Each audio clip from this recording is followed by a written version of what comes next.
Entrevistas en Tinta Roja Policiales. ¿Qué tal? Muy buenas noches, Gabriel. ¿Cómo estás? Buenas noches, muy bien. Muy contento de hablar con vos, de comunicarme con la audiencia. La verdad que es un placer. Qué bueno, qué bueno. Te agradecemos eso, que te tomes un tiempo para charlar.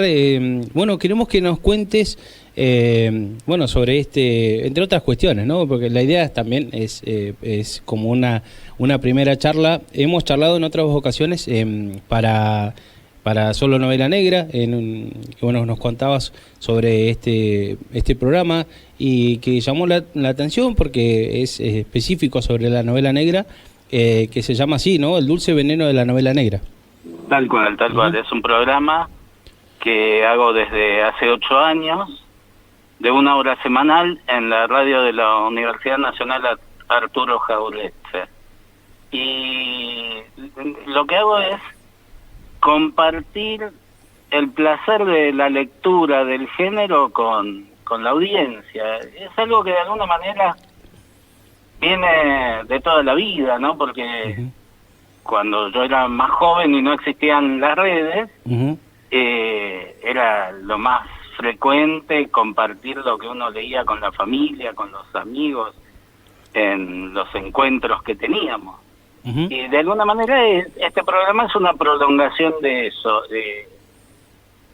Comparto ahora con el que está al otro lado del parlante, ya sea por la FM o a través de las redes o en el canal de YouTube.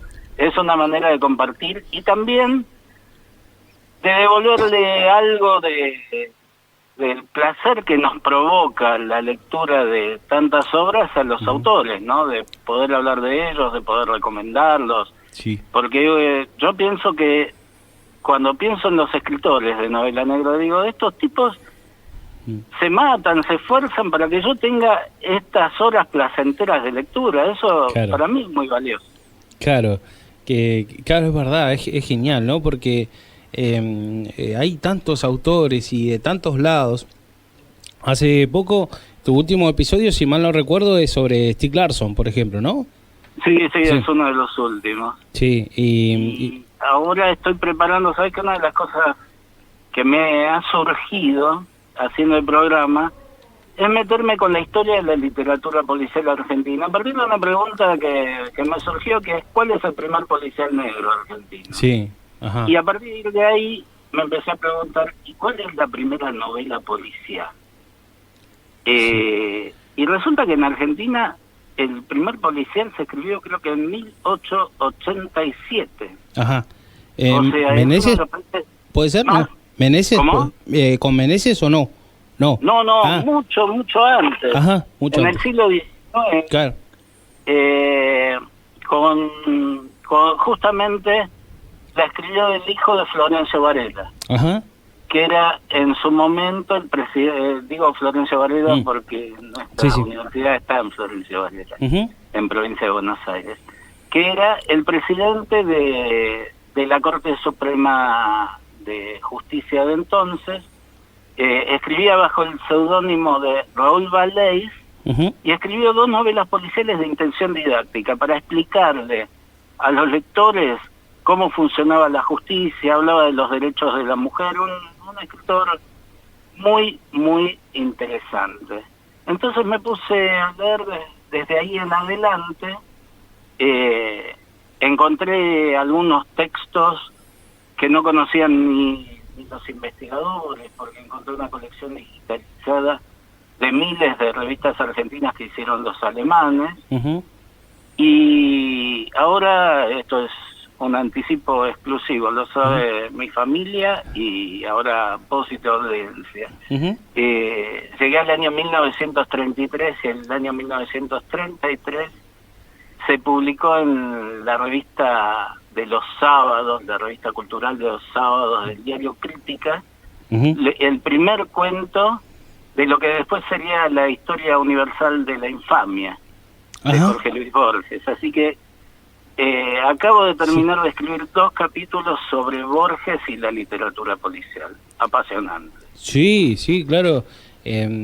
Además, Borges también un difusor de la novela, bueno, a través del Séptimo Círculo, y un gran difusor, ¿no? Bueno, y sus cuentos como La muerte en la brújula, ¿no? Claro, claro. Y también muchos cuentos más que no son considerados policiales, claro, que son los cuentos de cuchilleros, desde El hombre de la esquina rosada en adelante, claro, está en su primer libro, y que es literatura policial, porque son los gauchos que se venían a vivir a la ciudad y se transformaban en compadres, claro, en compadritos, y vivían en los alrededores de la ciudad, y eso es parte de la literatura policial, al punto que el primer cuento que publica Borges, antes de la historia universal de la infamia, es en 1927, publica un cuento en la revista Martín Fierro, que se llamaba Leyenda policial. Ajá. Más claro, échale agua, ¿no? Claro, tal cual.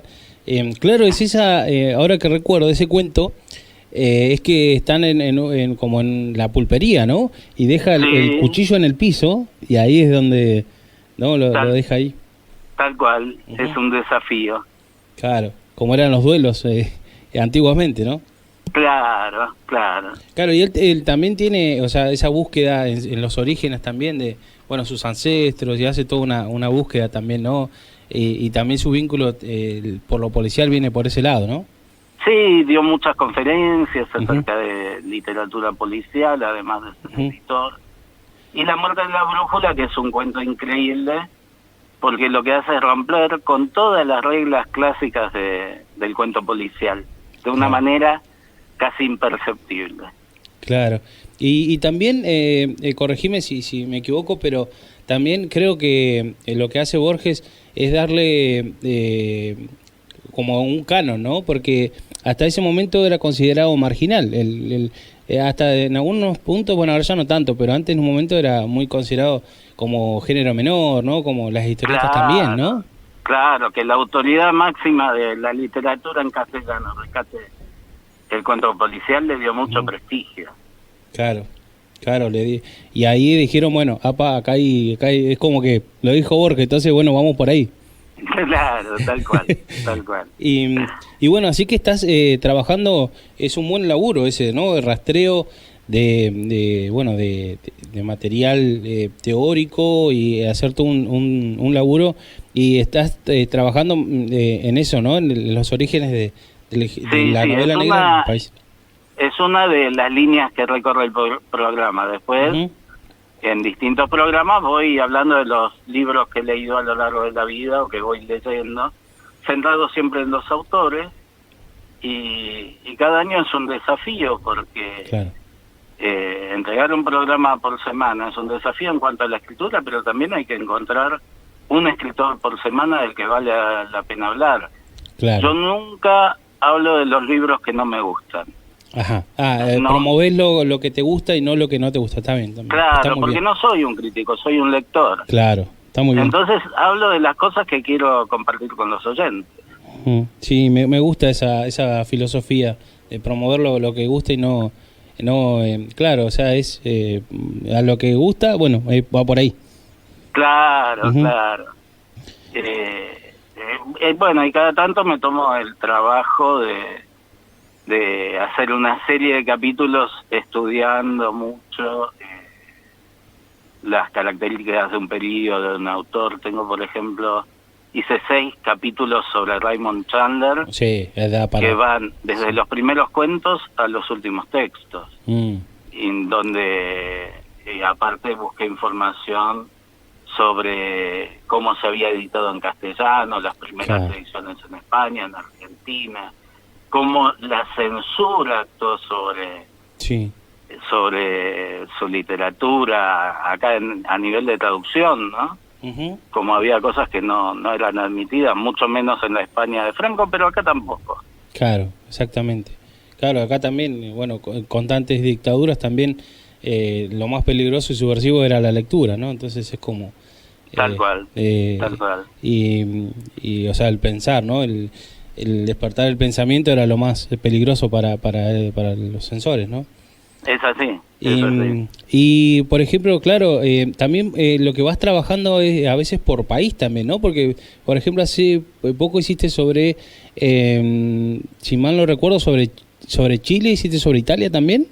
Hice sobre Chile, hice unos cuantos capítulos sobre la literatura italiana. Después de Borges me puse a escribir y hoy estoy en debe y mañana terminando un capítulo sobre un escritor italiano que vino varias veces a Argentina, que se llama Giorgio Vallario.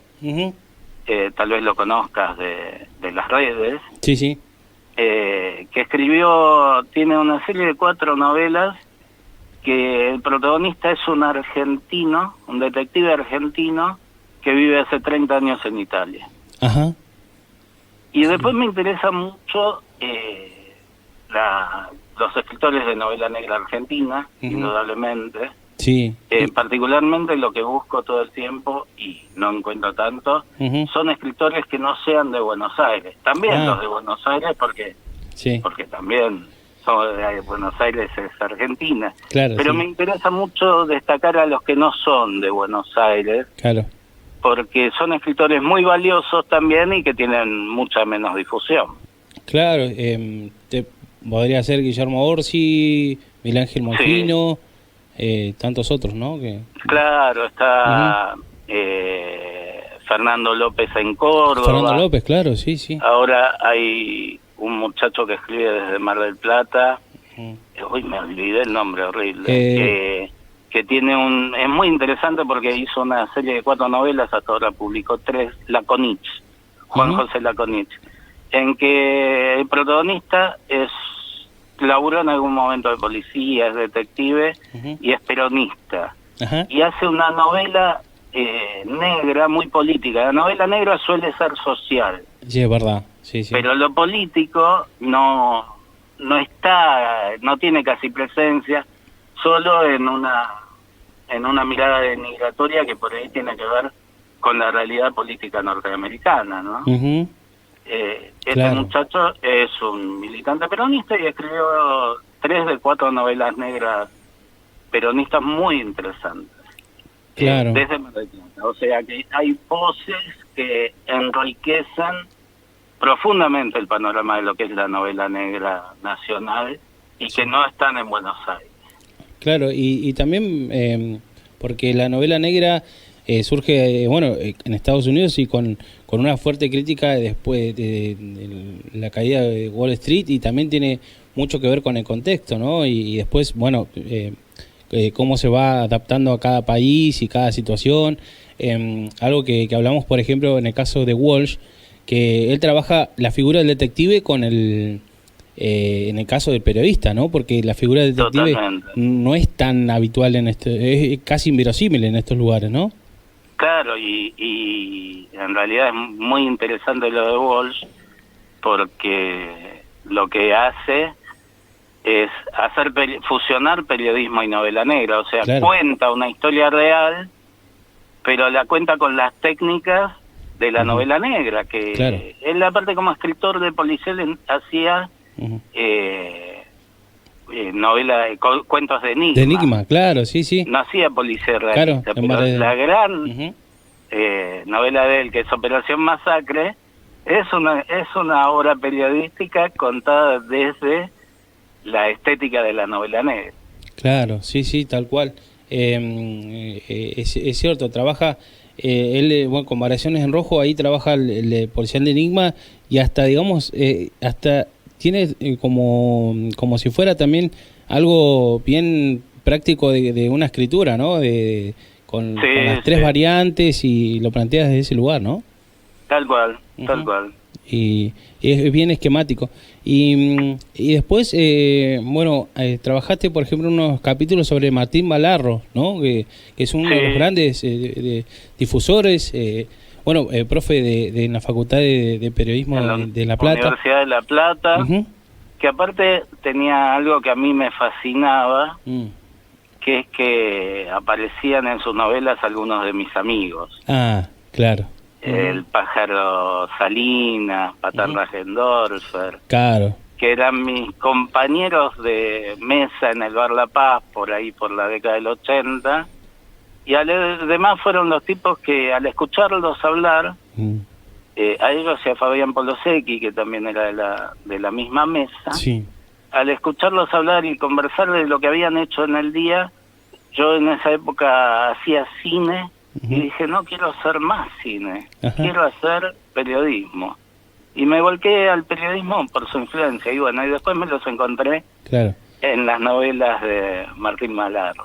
Claro, que era muy habitué del bar británico ahí, ¿no? En San Telmo. Claro, claro. Enfrente al Parque del Exama en la ciudad de Buenos Aires. Sí, ¿Enrique Encip también? No. No tanto. Sí, no era tan amigo de Enrique. Enrique lo veía en otras mesas, pero nunca llegué a ser amigo. La que era muy amiga de él era mi esposa, que era de los mismos ámbitos. Claro. Así que muchas historias, ¿no? Muchas anécdotas y en este recorrido, bueno, de tu biografía personal y también con el programa también has entrevistado y también podrías contar así anécdotas que te hayan pasado de conocer gente que por ahí viste cómo es esto, que es como muy emocionante. Es muy emocionante cuando vos leíste a un escritor y tenés la oportunidad de conocerlo, charlar con él, intercambiar ideas y además, de alguna manera, dedicarle a un escritor 1, 2, 3 capítulos, es también un regalo para ellos, ¿no? Claro. Al primer escritor que entrevisté, creo que era el programa número 4, cuando recién empezaba, fue a Rubén Tiziano. El autor de Noches sin lunas ni soles, un gran escritor, y fue más que emocionante. Claro. Y bueno, y después con muchos tuve oportunidad de encontrarme o por haberlos entrevistado o en los festivales de novela negra que se realizan, sobre todo Córdoba Mata, y el festival que antes se realizó en Mar del Plata, que el año pasado pasó a Buenos Aires, que es el Azabache, que este año se hace acá, pero bajo otro nombre. Creo que se va a llamar Mano Negra, algo así. Y al que me han invitado a participar. Claro. Eduardo Goldman es otro escritor maravilloso que tuve oportunidad de conocer. Por supuesto, Guillermo Orsi. Claro. Nico Ferraro, que aparte... Nico, sí, es un monstruo como escritor. Claro. Probablemente hoy está entre los 3 mejores escritores del género en la Argentina. Sí, es muy joven. Sí. Y es una excelente persona y súper humilde. Sí. Vos sabés que Nico Ferraro empezó a escribir, no leía. Empezó a escribir por pura casualidad. Jugaba un jueguito en la computadora. Que algunos de los personajes, había un personaje que se llamaba Raymond Chandler y otro Dashiell Hammett. Y entonces se interesó en conocer quiénes eran en la realidad esos personajes de su jueguito, y los empezó a leer, se apasionó. Él hasta ese momento leía historieta, cómic.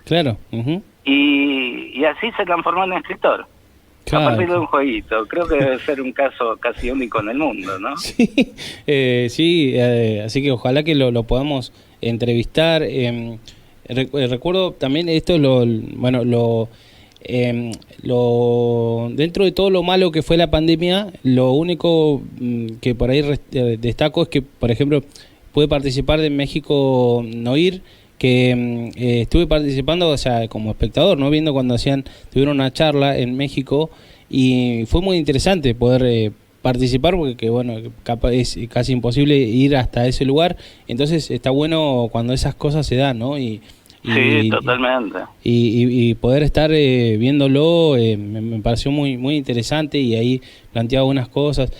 Quique Ferrari también es otro autor que una vez pude charlar con él, y es fascinante también su trabajo. Hay varios. Escritor y trabaja acá en el subte. En el subte, sí. Porteño, limpiando, digamos. También muy interesante, ¿no? Sí, y son autores como Leandro Yola también, son jóvenes y que escriben muy bien. Claro, claro. Sí, sí.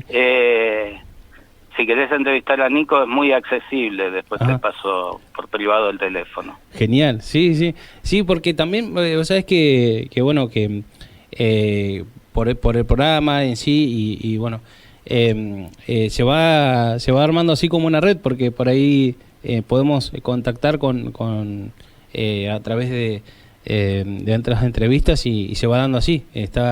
De a poco se va dando a conocer el programa y el espacio y bueno, si bien está el blog hace varios años, del 2009, pero en formato de radio volvimos, lo hicimos ahí en Radio Universidad en La Plata y ahora estamos acá en Caleta, nos volvimos al punto de inicio y bueno, acá en Caleta empezamos esto y bueno, también es motivador lo que vos haces porque es uno que es como instructivo, ¿no? Porque vas siguiendo capítulo a capítulo, está bueno lo de subirlo a YouTube y también es eso, es como motivador para nosotros. Ojalá que en algún momento puedan hacer algún festival de novela negra de la Patagonia, ¿no? Vos sabés que algo de con Fernando López, cuando tuve la posibilidad de ir a Córdoba, nos encontramos y estuvimos charlando y hay posibilidades de que ojalá se pueda hacer algo así como Patagonia Negra, sería interesante. Además, también, por ejemplo, hasta pensarlo desde el lugar de Walsh, es patagónico, ¿no? Nacido en Río Negro y ya claro. desde ese lugar también se puede trabajar con esa consigna, ¿no? Estaría bárbaro. Así que bárbaro. Yo una vez estuve a punto de irme a vivir a Caleta Olivia cuando tenía menos de 30 años, me invitaron para ir a trabajar ahí. En realidad invitaron a mi esposa, que era diagramadora, y bueno, también estaba la posibilidad de ir yo. Pero al final no nos animamos. Claro. Quedó como una cosa pendiente. Claro, así que ojalá, mirá, ¿por qué no soñar con hacer algo por estos pagos y bueno, y poder juntarnos, ¿no? Porque también es algo que por ahí, como vos decías, ¿no? Te encontrás en los eventos, en el van, era muy habitual de encontrarse en las esperas ahí, entre charla y charla, encontrarse con varios escritoras y es interesante charlar.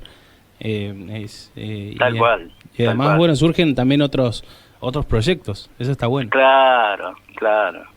Y bueno, habrá que mover los potenciales de la Patagonia, que son muchísimos. Hay varios cronistas, hay varios, bueno, por ejemplo, nosotros tenemos a Cristian Perfumo,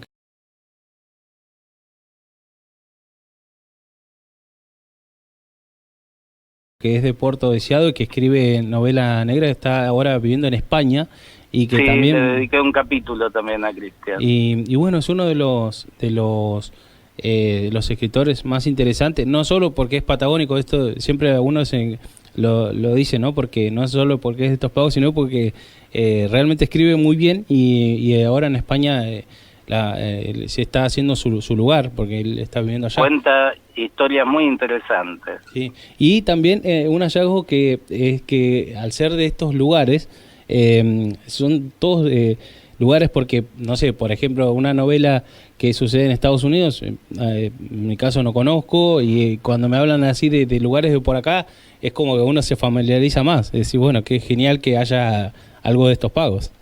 Totalmente, me parece maravilloso. Y bueno, así que le recordamos a dónde pueden encontrarlo, al programa, bueno, está en el canal de YouTube.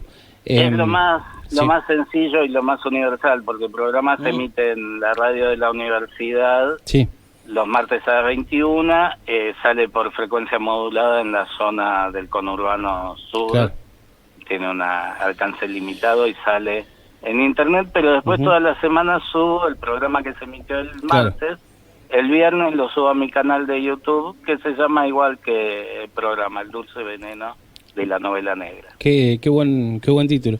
¿Y has escrito libros? ¿Estás trabajando en algún No, libro? Es algo que tengo pendiente. Yo fui guionista de cine antes de dedicarme al periodismo pero me pasó, y fui periodista en gráfico muchos años, pero me pasó que cuando me encontré con la radio, me enamoré del medio y dije, esto es lo que quiero hacer toda la vida, así que la escribo para cada capítulo del programa, es un guión de 18 páginas. Claro, es un montón. O sea, es mucho, pero en algún momento tengo que compilar todo eso y hacer un libro. Sí, claro, hay que organizarlo nomás y pero es un lindo proyecto. A mí me pasa parecido, soy bastante indisciplinado y tengo que ser más metódico con eso, porque puede llegar a salir algo. Sí, claro, totalmente. Así que... Pero qué bueno que estés haciendo lo que estás haciendo y que lo estés haciendo donde lo estés haciendo. La verdad que me parece maravilloso. Y así que sabés que charlamos en la previa, también tenés un programa de jazz. Sí, en realidad yo hago 4 programas semanales. Hago el Dulce Veneno de la Novela Negra, hago un programa de análisis político en profundidad que no está atado a las agendas periodísticas, sino que busca tomar temas nacionales e internacionales de fondo para tratar de comprenderlos mejor. Hago un programa de jazz y uno de música clásica. Ah, el de música clásica, me estaba olvidando, En los dos terrenos es pura intuición, porque yo no sé nada de teoría musical, digamos. Pero me parecía que si a mí me gustaba escucharla, debía haber otros oyentes a los que les interesara y que, primero, en la zona donde yo estoy, no había nada de eso. Pero además a través de las redes hay muchos oyentes que lo disfrutan. Qué bueno eso, qué bueno. Así que te agradecemos mucho, sabemos que estabas ahí en una reunión, así que no queremos quitarte más tiempo. Te agradecemos mucho este tiempo que nos has brindado y ojalá sean más charlas, porque también estamos ahí en agenda trabajar el tema del jazz. Nosotros solemos acá con Rubén, con Javi, los operadores, poner mucho de jazz y de blues, y genera un clima interesante. Y así que, y después, bueno, también Tatiana Gonansky, que escribió que mató a la cantante de jazz, y bueno, así que también lo vinculamos de ahí, así que más adelante te volveremos a consultar para charlar sobre esos temas. Cuando quieras, es un enorme placer. Así que te mandamos un gran abrazo y seguimos en contacto. Abrazo grande para vos y para cada uno de tus oyentes. Entrevistas en Tinta Roja Policiales.